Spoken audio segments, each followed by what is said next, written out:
It's 1 a.m. This is very sad.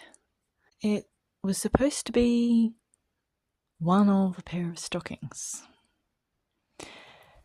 But that's how big the top of it is. That's my hand.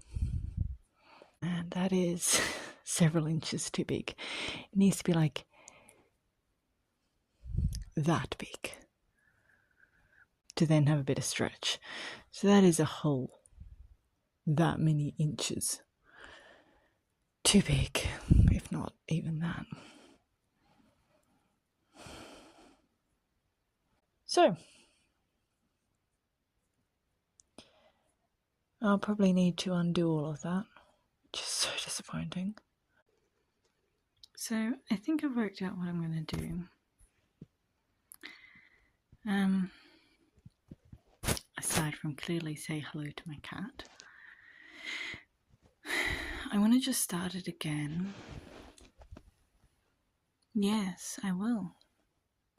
I've just worked out the loop length to do another cast on.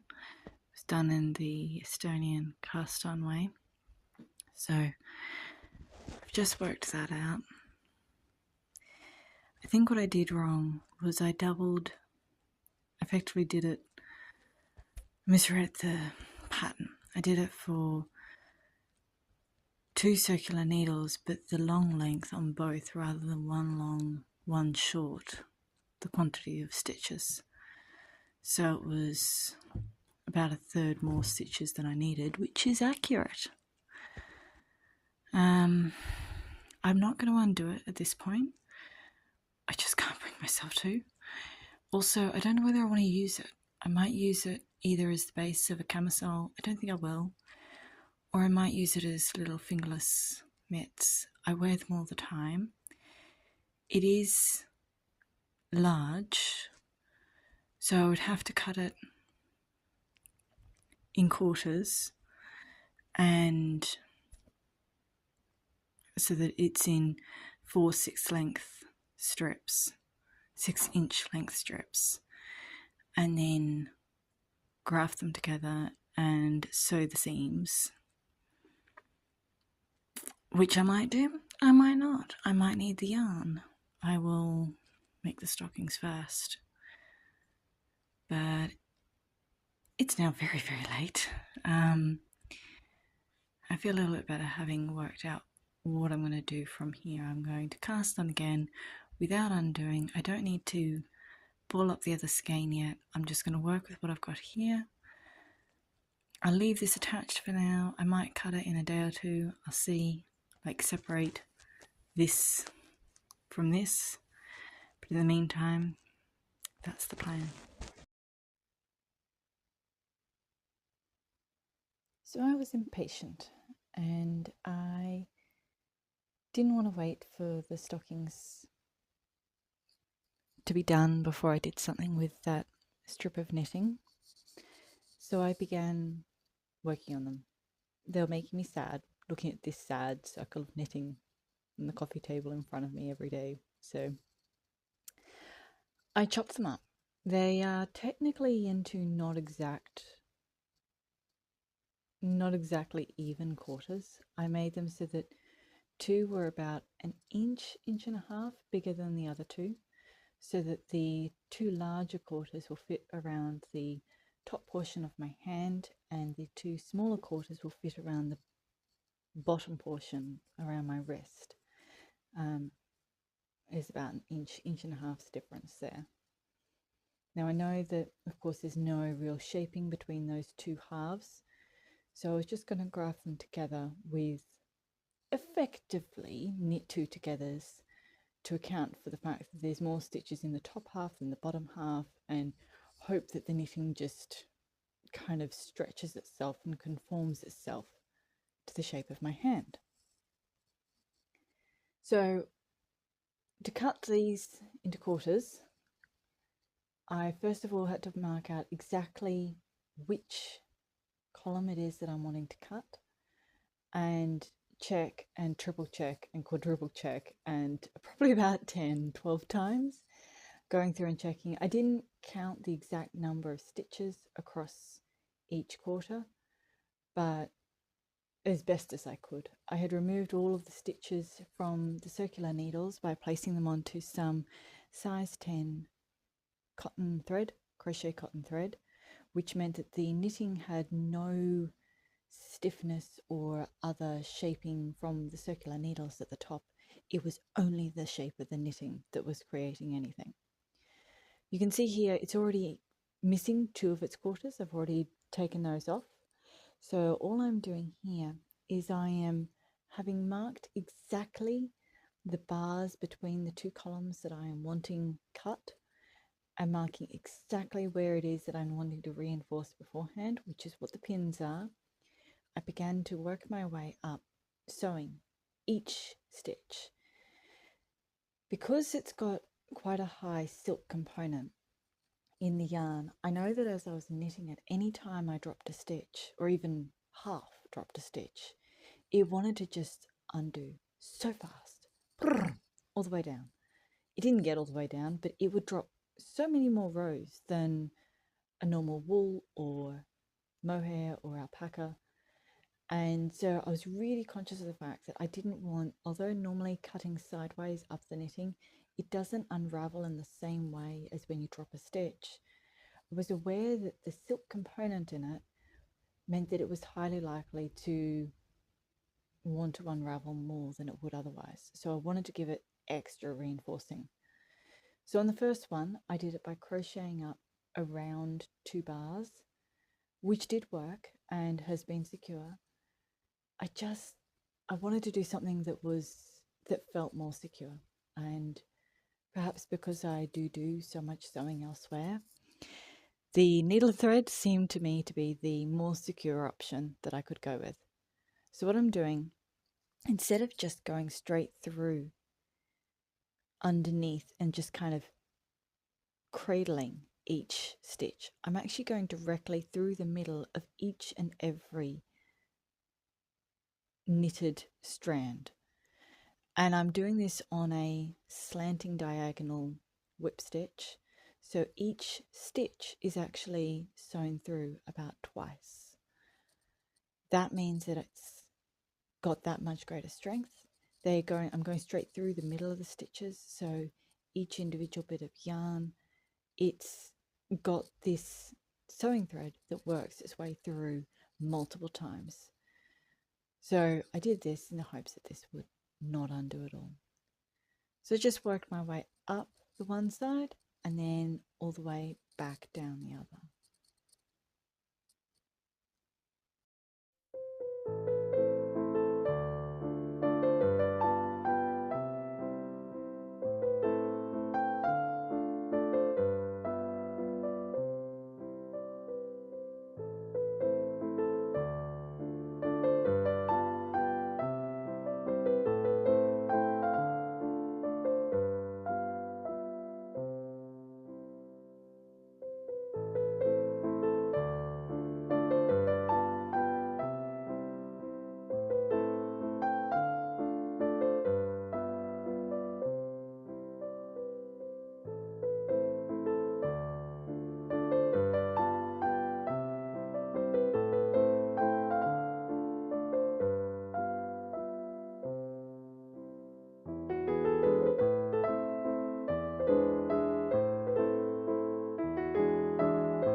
Once I'd sewn down all the edges along both sides, came the truly scary part of actually cutting the knitting.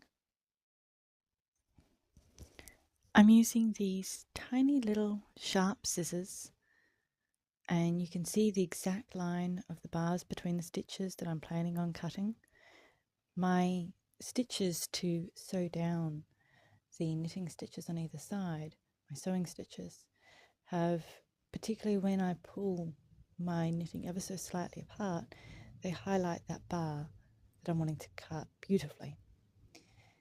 Very carefully, extremely carefully, I just work my way up, cutting that bar of stitches in between. When I get to the top, I need to make sure that I don't cut the thread that my live stitches are still sitting on, and to go around that, and then it's done. My knitting is cut. Terrifying.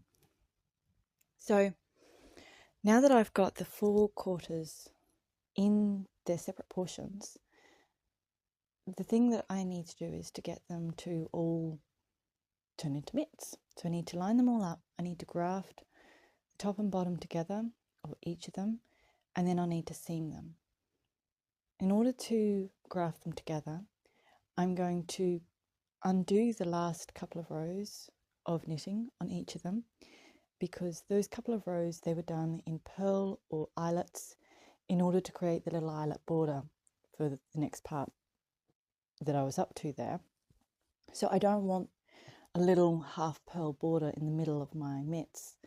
So I'm going to undo that and then use that crimped yarn to graft them together.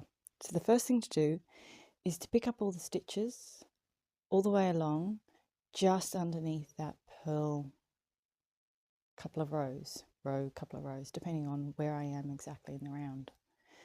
And then I can start to graft them together.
Because of the high silk content in this fibre, I did find it slightly difficult as I was picking up all of those stitches.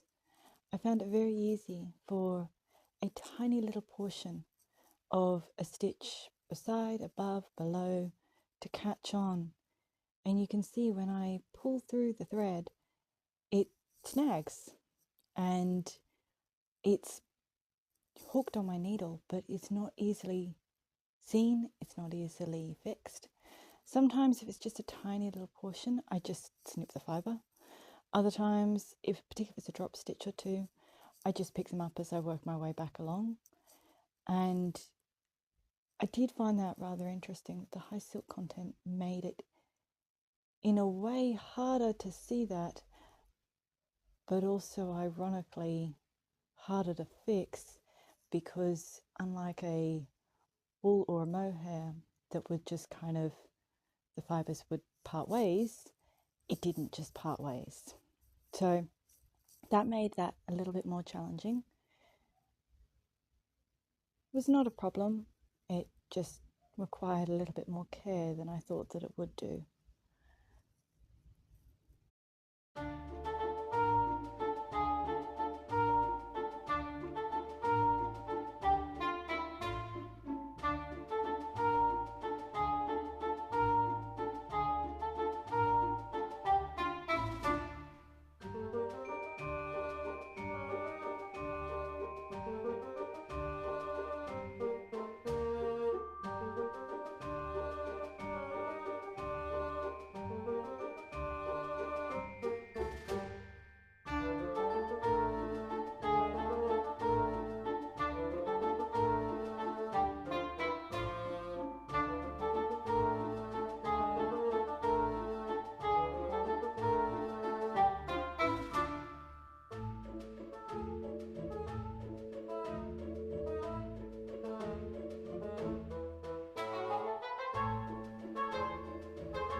Once I finally got all of the stitches ready on my needles and all of the wool that I wished to unravel, as unraveled as it could be, I pinned out the sections onto a pillow.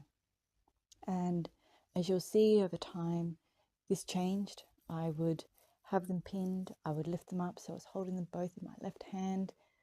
I would sometimes put them both back down again so that they're lying flat. I tried different methods, but I did find the easiest way was for me to be able to actually see it as though it was an entire knitted panel and I'm just creating the stitches between. I found that was the easiest way for me to do it. So I laid them all down, pinned flat, and then worked to graft them together. By grafting them together, I was effectively just trying to mirror the stitches of my knit stitches in the stockinette there and scatter throughout kind of as it felt right. There wasn't really much of a rhyme or reason to where I placed them, but scattering the, in effect, knit two togethers all the way along. And I say in effect because obviously I'm not actually knitting, but I would graft them so that there was two stitches being picked up on the one side and one stitch on the top side. It was fiddly, but incredibly satisfying to graft together and see these two separate pieces of knitting gradually turn into one.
Once they were all grafted together, it was time to sew up the sides.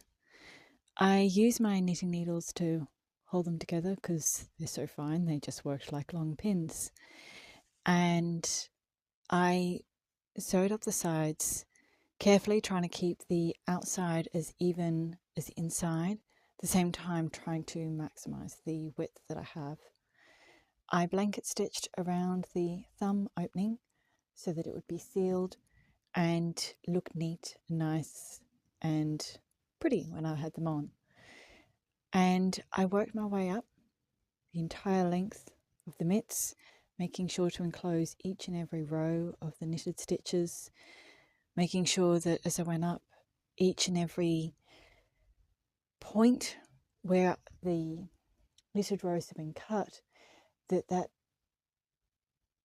the reinforcing that I had done before I steeked my knitting, before I cut my knitting, that was strong enough and sturdy enough to hold, and then used the seaming the sides to support that together. And then they were done and ready to be worn. They're beautiful and so lovely and warm.